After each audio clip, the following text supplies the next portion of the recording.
The Baroness's butler looks like he didn't get much sleep. I would describe his facial expression as worried.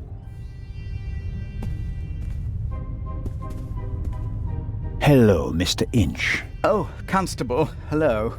You look the worse for wear. It must be terrible for you. Quite terrible. No one will hire me now. Excuse me? My mistress was murdered. Would you hire a butler who's been mixed up in a murder? But if it turns out that you're not guilty... If. But what if not? Who else would they blame? There are no gardeners on this ship. I understand your problem. Under these circumstances, I'm sure you'd answer some questions that could help clear your name, wouldn't you? Of course. Did you notice anything suspicious last night? No, sir. After the Baroness went to the saloon, I went to the forecastle. I was there until the alarm went off. I went to the side deck and arrived shortly after Professor Lucien and Miss Miller. We found you and Inspector Legrand there. You were unconscious, and the inspector asked us to take care of you. Did you hear the gunshot? No, just the alarm, sir. You said you were on the forecastle. It sounded like the Baroness let you have the rest of the night off. Not entirely, sir. One of the crew informed me that the Baroness wanted to be roused at 10:15. Right. Why was that? I suppose that she wanted to toast the success of the journey with the captain and the other passengers. She hadn't intended to take a nap, then? That was not her way, sir. She had a lot of spirit, shall we say, when it came to social engagements and a glass or two of champagne.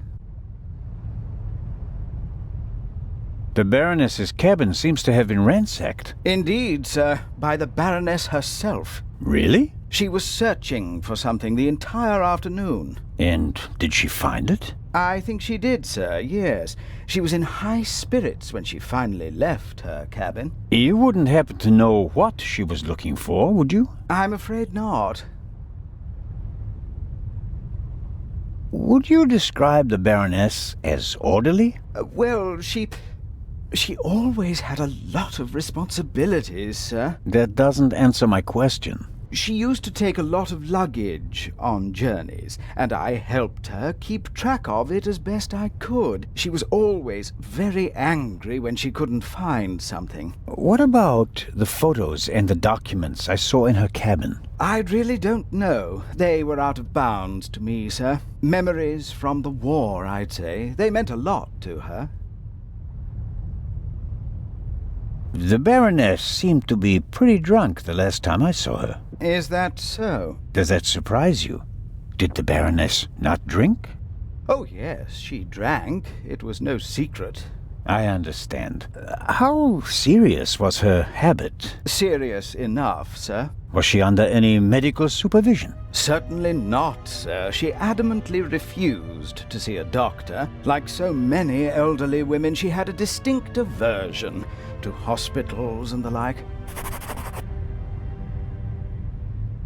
How long had you worked for the Baroness? 6 months, sir. Only 6 months. I always thought that butlers stayed with their employers for decades. Those decades have to start at some point, Constable. Her former butler wasn't able to fulfill his duties any longer.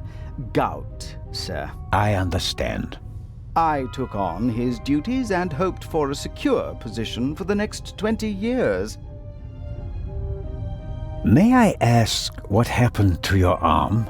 A souvenir from the war, sir. Doesn't it hinder your work? Yes, sir, obviously. I didn't mean to offend you. The Baroness had a soft spot for disabled veterans. I think she'd been through a lot herself. I think that's all for now. Please, sir, find the murderer. You have to clear me of all suspicion.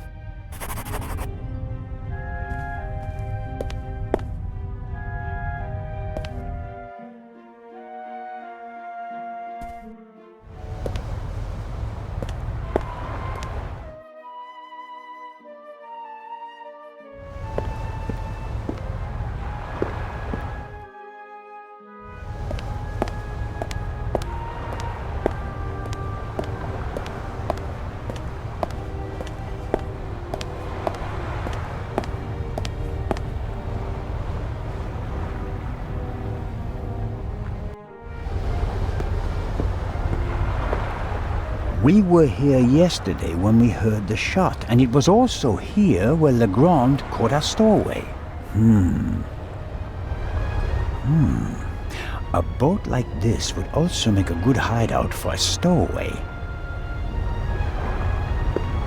The grate must be part of the ship's ventilation system. Nothing out of the ordinary.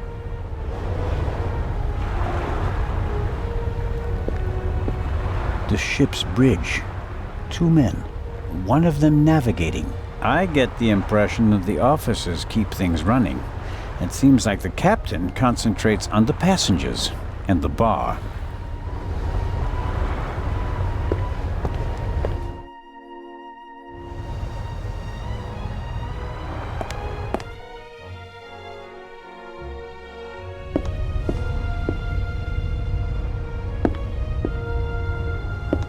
It may not seem like it, but Constable Oliver is actually a very effective watchman.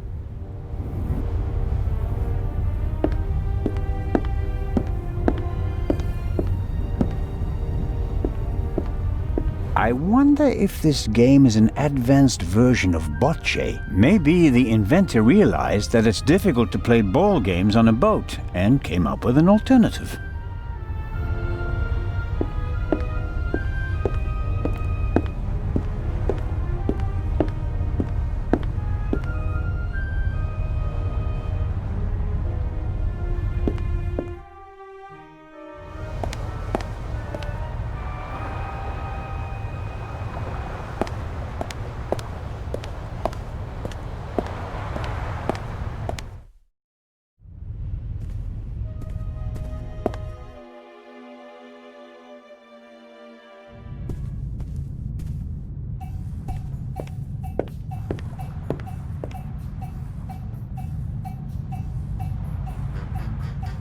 I shouldn't bother her until I have some news. Her mind is still razor sharp, and I'll need it to crack this case.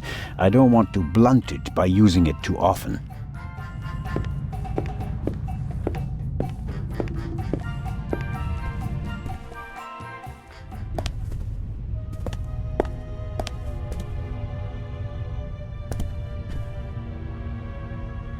A singed pillowcase is proof that there must have been a second gunshot. Inspector?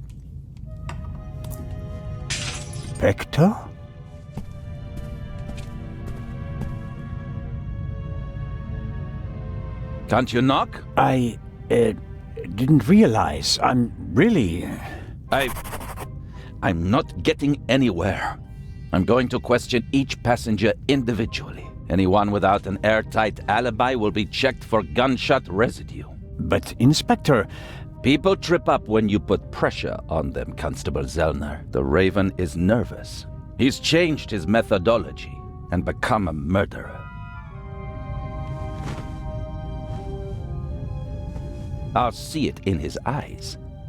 After you. But, Inspector Legrand...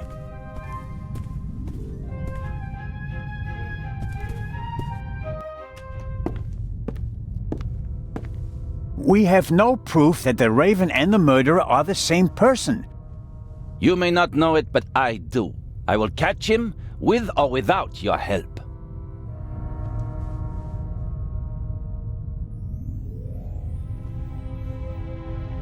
I don't believe it. What's gotten into him? Ah, well, it makes no sense to tell him about my theories if his opinion is already set. I need evidence. Or better yet, the murderer. I also need his lab if I'm going to get anywhere. I need to get in there somehow. And I really need to talk to the stowaway. He may have information, and the inspector will just ignore him, since he's too young to be the Raven.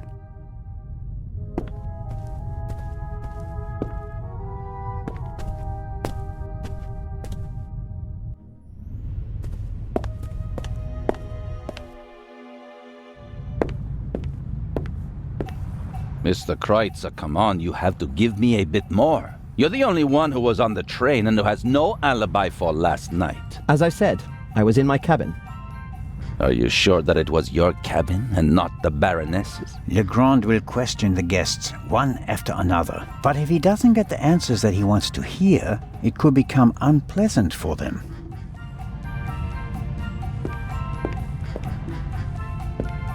Lady Westmacott, may I bother you for a moment? By all means, Mr. Zellner. How is the questioning going? Are you implying that I'm an eavesdropper? The inspector is placing a lot of pressure on our dear Mr. Kreutzer. He's the only one who was on the train and who doesn't have an alibi for last night. Perhaps. But him? A murderer? I know people like him. He doesn't have enough backbone to kill someone in cold blood and remain so calm. He'd turn it into a drama and then a farce. Drink himself insensible, and then, railing at fate, pitch himself into the sea. Forget him. Legrand is wasting his time. Mr. Kreutzer just happens to be a perfect fit for the inspector's image of the Raven. Athletic, cultured, moves among the rich and famous. I'll eat his violin if he's the Raven or the murderer. I have to be going, Lady Westmacott. Please keep me informed, Constable Zellner. Of course.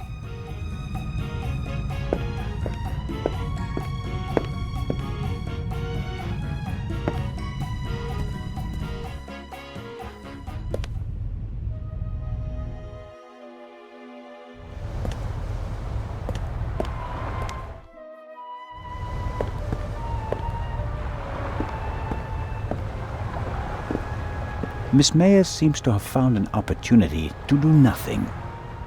Hello, Miss Mayers. Hello, Mr. Constable Zellner.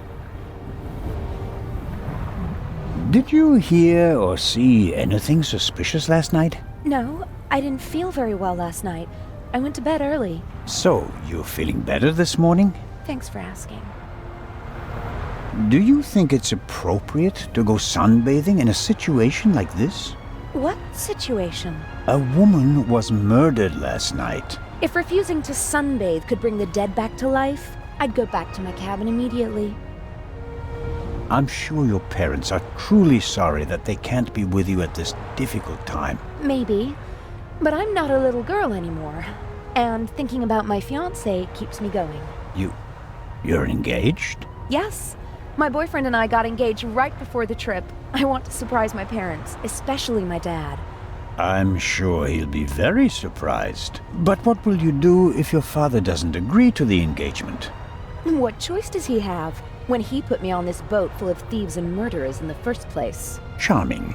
Enjoy the sun, Miss Mayers, and don't let us disturb you. If you're trying to make me feel guilty, Constable, it's not working.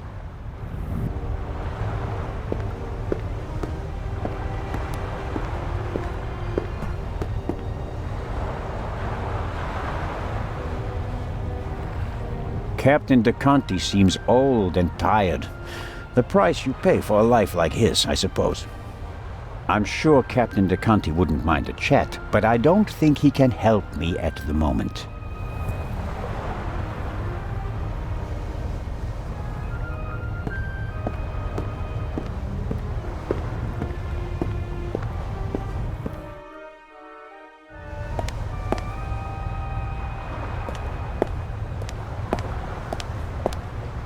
I suppose the life jackets are stowed there, close to the railing, close at hand in case of emergency.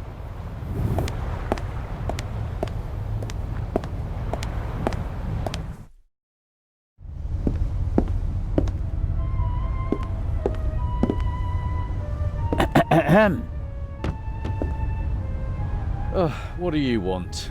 Inspector Legrand is questioning the first of the passengers in the saloon. And? It will be hours before he gets to the stowaway. And? We'll save time if I question him. We'd also save time if you stopped asking me the same things over and over again. I will not let you in. What time is it, by the way?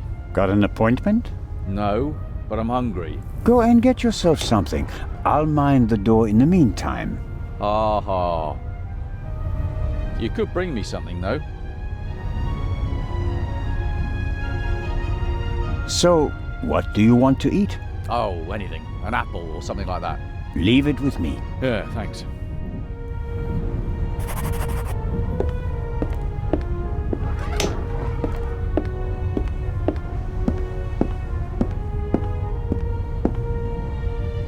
Miss Miller and the professor are talking intensely.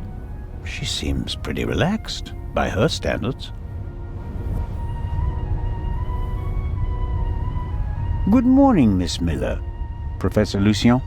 Constable Zellner, how are you? I heard you passed out last night. Well, not quite. I was poisoned. Oh. That wretch! Who do you mean by that wretch? That stowaway. That new raven. The young man can't be the murderer. Constable Oliver had already apprehended him when the shot was fired. You mean... Whoever killed the Baroness is still on the loose. I think I should take my leave.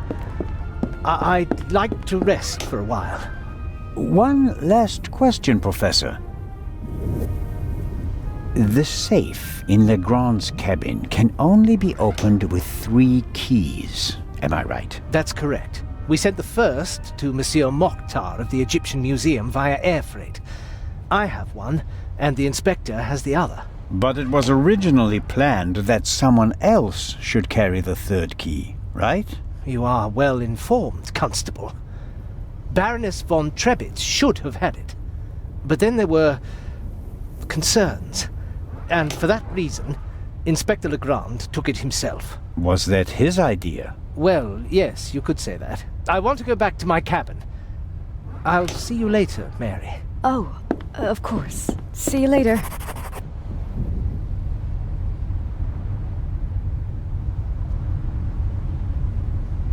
I didn't want to interrupt your conversation with Professor Lucien so abruptly. I don't know what's wrong with him. Learning that there's still a burglar on board seemed to frighten him. He was so relaxed the whole time, and then...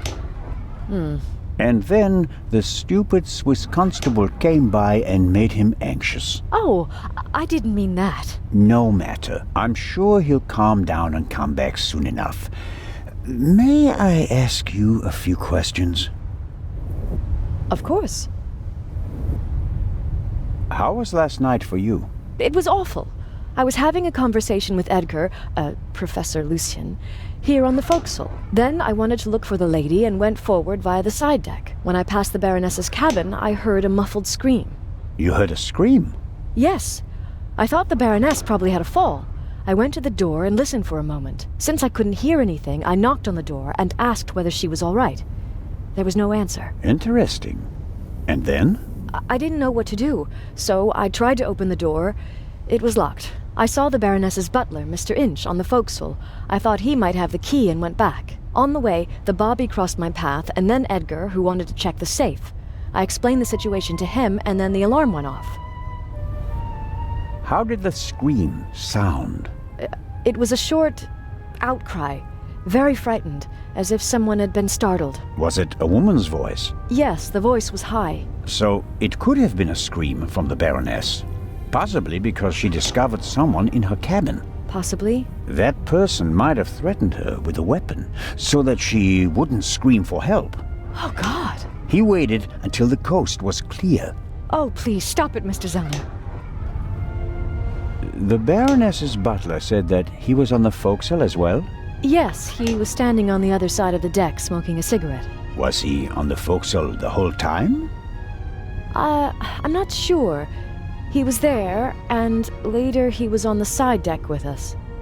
Oh, yes, he looked after you while you were unconscious. He unbuttoned your collar and held your head while the doctor checked you. But you can't say for certain whether he came from the forecastle with you and Professor Lucien, or afterwards. Well, no. But where else could he have come from? Did you report that to Inspector Legrand? Yes, last night. He was very interested and took a lot of notes. But I wanted to look for Lady Westmacott, and he let me go without further delay. He said that he'd take down my full statement today. I understand. Do you think the man from the train also killed the Baroness, Constable Zellner? I don't know yet. It's horrible. Explosions, thieves, murderers. This isn't the right place for a lady and a little boy. How is Matt? He seems happy enough. After all the commotion, he's already back to his old self again. But I haven't told him about the murder. That would be a bit too much for him. I think he's made of sterner stuff. I want to thank you again for what you did on the train. I wouldn't have known... Everything's fine. Think nothing of it. You and Professor Lucien seem to be having a lively conversation. Oh, yes. He's an expert in ancient Egyptian art and preeminent in hieroglyphic research. He's the head of the Egyptian department in the British Museum, you know. And he's going to open an exhibition at the Egyptian Museum in Cairo. Right. For the eye. They had planned on exhibiting both jewels together for the first time in decades, but that's not going to happen now, sadly. I think it's quite upsetting for him. We're working hard to ensure that at least one eye will be on display. I know. I'll ask Lady Westmacott if she'd like to participate in the opening of the exhibition. I think it would be good for her. And Professor Lucien will surely offer you a private tour. You're American, aren't you? That's correct. And you moved to England because of the job? I lived in England before. During the Second World War, I volunteered. I worked in a pharmacy on a US base north of London. In a pharmacy? Interesting. Well, it was the war and everyone was sent where they could help best. Please, go on, Mrs. Miller. After the war, I studied music in London. I met my husband there. We married and went back to the States together. He was also American? No, English. But he said he had problems with his family, and he wanted to be as far from them as possible. And you gave up your studies for him? Well, yes, I did. Life as a single mother couldn't have been easy. It was pretty tough then. I worked from morning till night, and it was still only enough for the bare necessities. And I couldn't give Matt all the attention he needed. And then Lady Westmacott entered your life. It was like an angel appeared to me. She must have offered me the position out of pity. I had no experience as a carer. She made me a generous offer. I couldn't believe it. And she really adores Matt. She's offered him a good education, and now he has every opportunity in life. An almost unbelievable story. I'm still afraid that it's a dream and that I'll wake up one day. How does it feel to work for such a world-famous person? The work is very interesting and varied, and it pays well, too. You're very lucky that the lady offered the position to you. I just hope she won't change her mind one day. What would become of Matt's education then? I really make an effort to measure up to Lady Westmacott's expectations, but sometimes I feel like I fall short. Lady Westmacott couldn't ask for a better companion. I'm saving up as much money as I can all the same. I'd do anything so that Matt doesn't have to give up his new life. Lady Westmacott dropped a hint on the train that she killed her hero, Parte. What did she mean by that? Oh, she must have meant the manuscript. Manuscript? She always takes it with her. It's an unpublished Parte novel. I once asked her why she never published it. She said that according to her will, the novel's only to be published after her death. And in it, Parte will be killed? Maybe. I've never read it. No one has. You'd better ask her yourself. If you worked in a pharmacy, you would certainly know something about medicines and poisons. Everything is a potential poison, Constable. It depends on the dose. Have you ever heard of chloral hydrate? It's a tranquilizer, isn't it? I'm asking you. Well, Lady Westmacott also asked questions like that, for her last novel. But since I've never wanted to kill anyone, I never bothered with things like strychnine and arsenic and all that. I could recommend something for a headache, a sore throat, or a rash. That's kind of you, but there's really no need. I'll be seeing you, Miss Miller. Constable?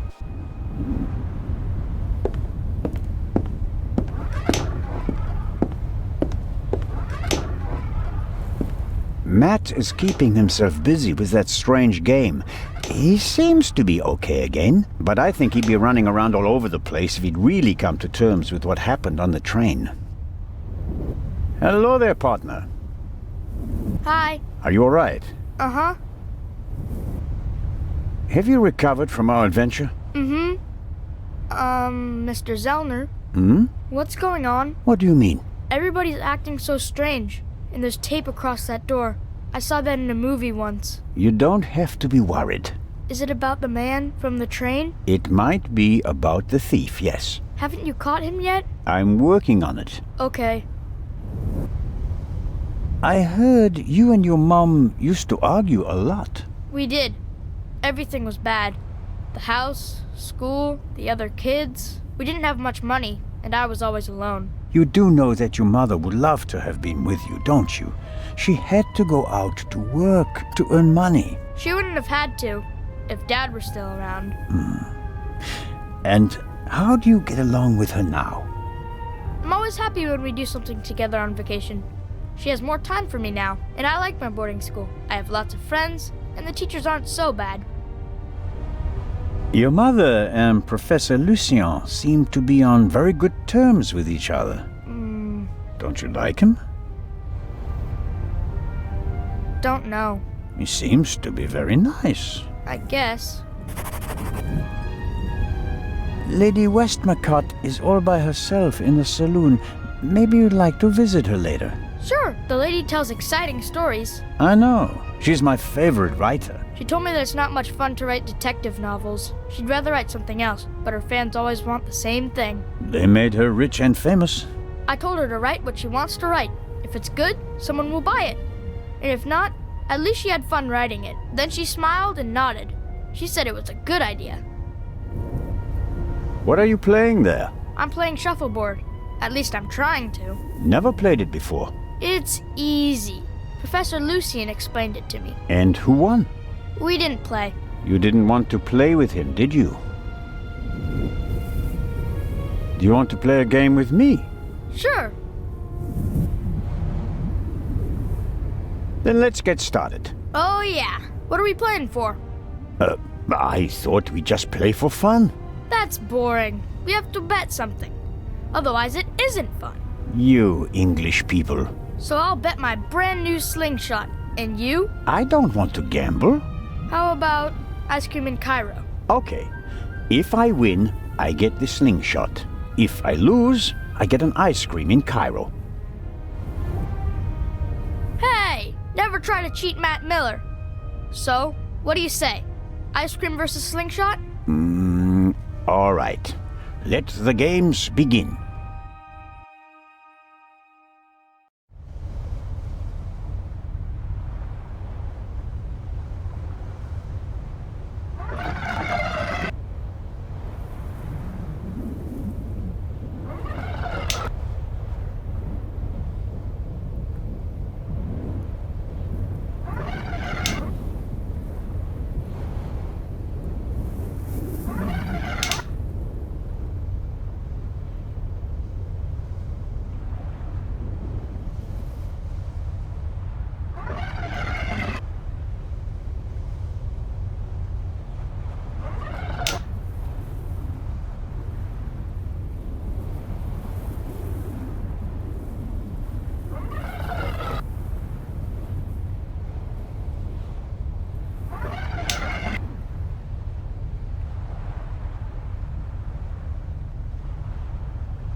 That's it. Oh man. The athlete wins the day. One more time. No, that's enough for me. All right.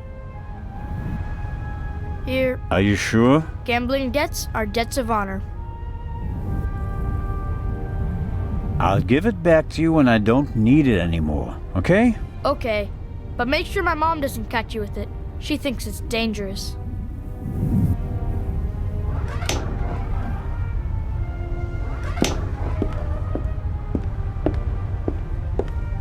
All right. Ow! Ow! Ow! Ow! Ah! Hey, Zola, what in blazes was that? What? Something hit me! You mean someone shot at you? Yes, well, no, I don't know. Didn't you notice anything? I was riveted by the fantastic view. We Swiss aren't used to seeing the horizon like this. And my bottle's broken too. Oh, I don't believe this.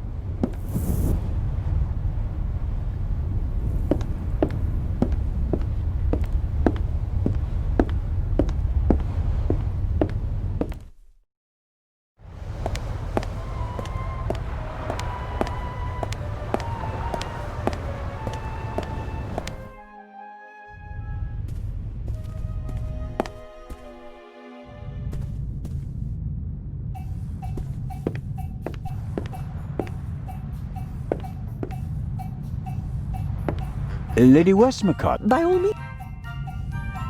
did Miss Miller cope with all the excitement? I think so. But what happened on the train was quite a shock for her. She wouldn't be able to go on if something happened to Matthew. She's worried about him. He's all she has. It breaks her heart that he lives at a boarding school and can't always be with her. But she sets her wishes and needs aside so that he can get a good education. That's her way. Where is Matthew's father? Gone. Run off. Ran away from his problems again. He drank a lot. More and more after each setback. It's better for both of them this way. He left her. She couldn't have borne it. She loved him and wanted to stick by him. She fell out with her family over him. They couldn't understand her. And when he left her, the ground opened up beneath her feet. For 2 weeks, she was as good as dead. If she didn't have Matthew, she'd be dead. You seem to know a lot about it. I mean, about the time before Miss Miller began working for you. I have my reasons. And Matthew, do you care as deeply about the children of your other employees? If you fail with your own child, you hope to do better with others, Constable. And the idea to send Matt to a boarding school Was mine. Matthew idolized his father and blamed his mother for the fact that he wasn't around anymore.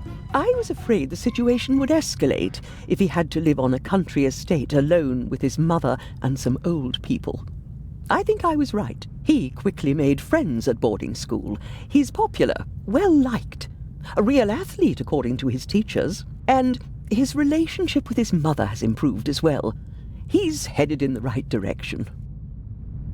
Miss Miller told me that you have a valuable manuscript with you. That is correct. An unpublished Part 2 novel.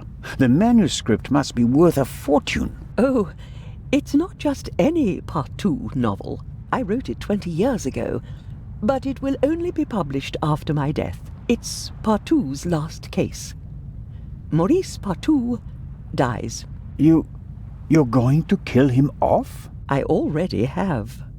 And I enjoyed it. Madam. I was so sick of writing one Part 2 novel after another. I was keen to stick a knife in his guts. And so, 20 years ago, I did. Of course, I didn't want to disappoint my fans, so I let him solve case after case. But at least I was certain that he'd never escape me, that in the end, I would get him. I understand. Let's just hope that this novel remains unpublished for many more years. I have to be going, Lady Westmacott. Please keep me informed, Constable Zellner. Of course.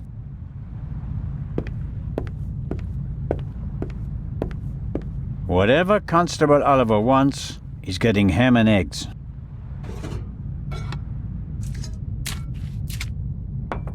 And just a pinch of salt for our friendly constable.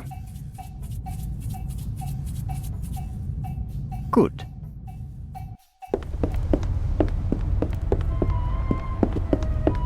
Constable Oliver. Huh? Ham and eggs, piping hot. Oh, I shouldn't really. I don't see anyone here who'd rebuke you. It was a hard night. Yeah, true. Oh, delicious. Just enough salt.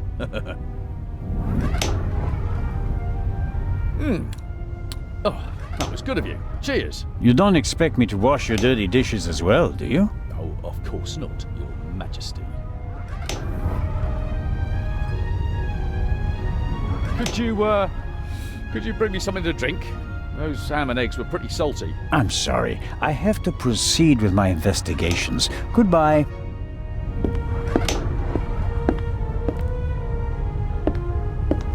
Let's see how long he can resist his thirst.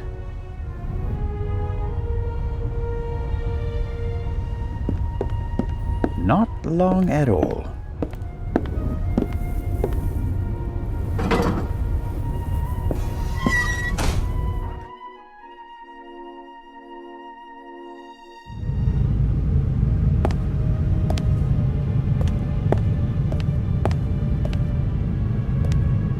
Nervous? I would be too in your position. Who are you? My name is Adil. And you are? Constable Zellner. Why did you sneak onto the ship, Adil? I wanted to go back home. You're Egyptian? There's no work for me in Italy. I want to see my family again. And since you don't have money, you stowed away. So what if I did? So, it was you who knocked me out. Me? Never. No? Where were you when I was attacked? Well, I couldn't take anything with me on this trip, so I snuck into the kitchen and took some canned goods. Interesting. And how do you know when I was attacked? Well, I thought it was yesterday, shortly before we set sail. I take this bump personally. What were you searching for on deck last night? I was hiding the whole evening. I wanted to go out and get some fresh air and see the stars. But then suddenly, they were looking for me. Were you in one of the cabins? No! Did you see anyone on the deck or on the roof? No! And after we arrested you? The English policeman put me in this cell. Then he left. I've been here ever since. And you didn't notice anything along the way? No, nothing. What about the gunshot? Didn't you hear it? Yes. The English policeman had already arrested me. We heard a bang and looked around.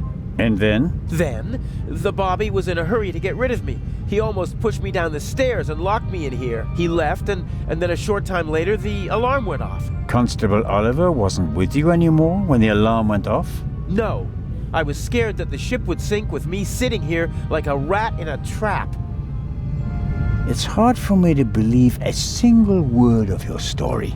Because I'm a foreigner? Because you seem to have learned our language in the space of a day. Accent-free. Believe what you want. Who paid you to distract us? What? You went for a walk around the deck and let yourself be seen. Everyone goes off hunting you, and in the meantime, your partner shoots the Baroness in peace. No, I didn't do anything. I didn't want to distract anyone. I just want to go home. You're a liar, and a bad one at that. But sir, I'm telling the truth. And I'm the Raven. Inspector Legrand will deal with you. He's lying like a cheap rug. But he probably doesn't know anything about the murder. Very disappointing. So I have to keep searching. What interests me most is the shot that was fired here in the cargo hold last night.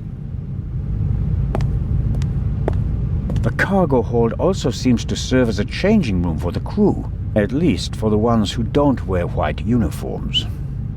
A stroke of luck. The lock is open. Oil-stained overalls. And here, an old toolbox. It's been through a lot. Hardly any paint, dented, and the lid is held shut by a wire. I'll take it with me.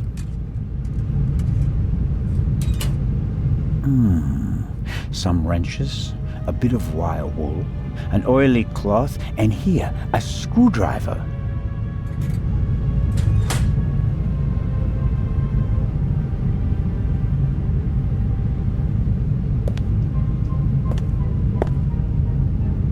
Well, I think the bullet is still in the wood. I'm not a weapons specialist, but at first sight I'd say that this bullet looks exactly the same as the one Dr. Gebhardt gave me for Legrand. That would mean that the murderer also fired a shot here in the cargo hold before the murder. But why? Did they just want to make sure the old guns still worked? Or was it something else? And did the bullet really come from the same gun? I can only check that in Legrand's cabin.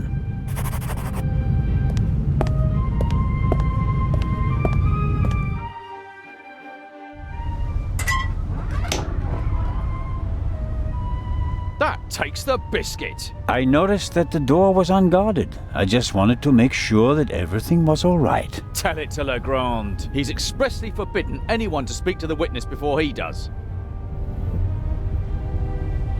All right, let's go to Legrand and tell him what happened.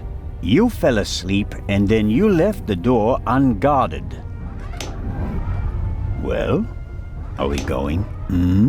No, but don't try it again. Of course not.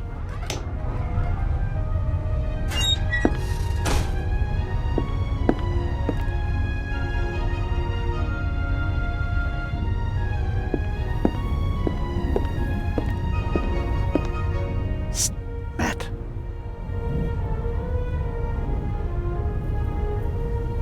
What? Here's your slingshot back.